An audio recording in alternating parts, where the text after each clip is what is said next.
That looks like a good spot for the camera. So thanks for clicking on the video if you have. We'll get right into it. We are going to try to put this bed liner in this truck. So we're just going to grab this and shove it in and hope that doesn't follow me. Let's see what happens.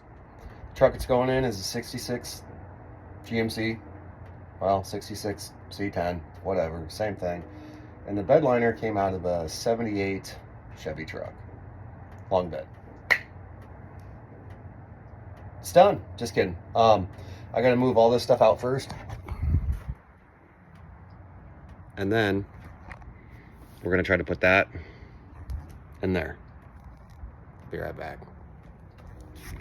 So I was going to do some quick measuring, but I think we're just going to shove it in there and see what happens.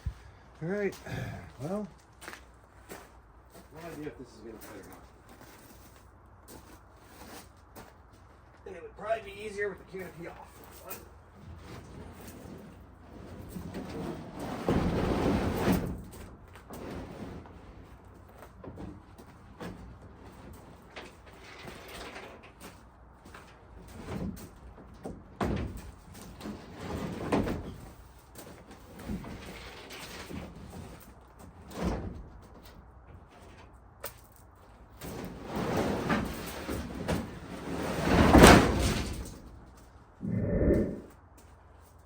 Well, there you have it, folks.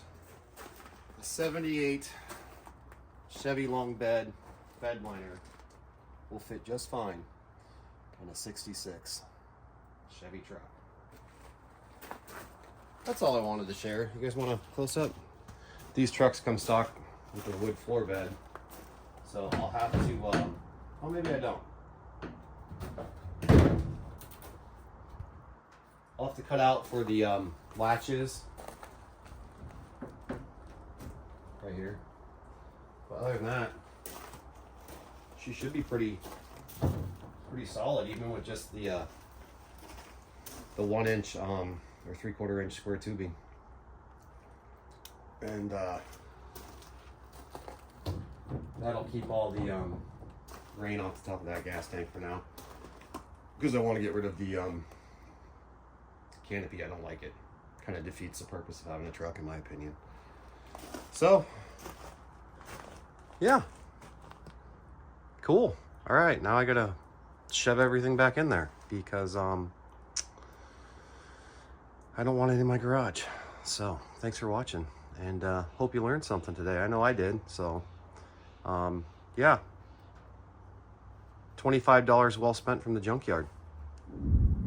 Also, excuse me, for those following along, we have made some progress getting to the 54 LS swap, so that's good.